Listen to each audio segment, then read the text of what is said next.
চট্টগ্রামে জিম্বাবুয়ের বিপক্ষে টস হেরে ফিল্ডিংয়ে বাংলাদেশ। শুরু থেকে উইকেট পেতে হিমশিম খায় স্বাগতিকরা। টাইগারদের দলে এসেছে মোট ৩ পরিবর্তন। ম্যাচে অভিষেক হয় পেসার তানজিম সাকিবের। বোলিং আক্রমণে ফিরেছেন নাঈম হাসান। ওপেনিংয়ে জয়ের পরিবর্তে ৩ বছর পর সুযোগ পেলেন এনামুল বিজয়। অভিষিক্ত তানজিম সাকিব ব্রেক থ্রু এনে দেন টাইগারদের। ওপেনার ব্রায়ান বেনেট ২১ রানে আউট। আরেক ওপেনার বেন কারেনও আউট হন ঠিক ২১ রান করেই। দ্বিতীয় উইকেট তুলে নেন তাইজুল ইসলাম।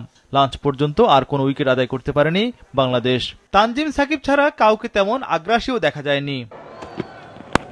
প্রথম সেশন শেষে জিম্বাবুয়ের সংগ্রহ ২ উইকেটে ৮৯ রান। নিক ওয়েলচ ৩২ ও শন উইলিয়ামস ৬ রানে অপরাজিত ছিলেন।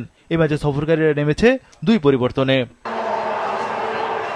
জুটি ভাঙনের সুযোগ পেয়েছিল বাংলাদেশ, তবে ৩৩তম ওভারে উইকেটকিপার জাকির আলীর ব্যর্থতায় বেঁচে যান শন উইলিয়ামস। ১৫ রানে আউট হতে পারতেন এই জিম্বাবুইয়ান।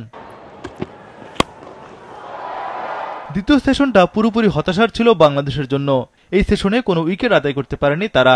নিক ওয়েলচ ও উইলিয়ামস দুজনেই 50 তোলেন।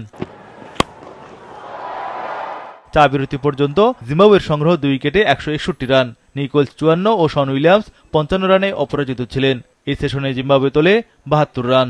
সব মশার বিরুদ্ধে সুরক্ষা দিতে এলো বসুন্ধরা এক্সট্রিম অ্যারোসল। মশার বিরুদ্ধে এক্সট্রিম সুরক্ষা। বিকেলের সেশনে নাঈম ও তাইজুলের স্পিন ঘূর্ণিতে স্বস্তি আসে টাইগারদের। ক্রেইগ আরভিন ৫ রানে আউট। তার আগে ৫৪ রানে রিটায়ার্ড হার্ট হন নিক ওয়েলচ। অভিজ্ঞ শন উইলিয়ামস আউট ৬৭ রানে। আরভিন ও উইলিয়ামস দুজনকে বিদায় করেন অফ স্পিনার নাঈম। একটু পর তাইজুলের ভেলকি শুরু। ওয়েসলি মাদেভের ১৫ রানে আউট। ২০০ রানে ৫ উইকেট হারায় জিম্বাবুয়ে। পরের ওভারে জোড়া আঘাত তাইজুলের। দিনে প্রথমবারের মতো বাংলাদেশের দাপট। ওয়েলিংটন মাসাকাজ্জা ৬ রানে out. Richard Ngarava golden duck. ২০৬ রানে জিম্বাবুয়ের ৭ উইকেট পতন। দলের বিপদে ক্রিজে প্রত্যাবর্তন নিক ওয়েলচের। ওয়েলচকেও ফেরান তাইজুল। টেস্টে ১৬তম ৫ উইকেট শিকার করলেন বাঁহাতি স্পিনার। জিম্বাবুয়ের বিপক্ষে এটি তার পঞ্চমবারের মতো ৫ উইকেট। ওয়েলচ আউট ৫৪ রানে। শেষ পর্যন্ত প্রথম দিন শেষে জিম্বাবুয়ের সংগ্রহ ৯ উইকেটে ২২৭ রান। তৃতীয় সেশনে ৬৬ রান যোগ করেছে সফরকারীরা। বাংলাদেশ তুলে নেয় ৭ উইকেট।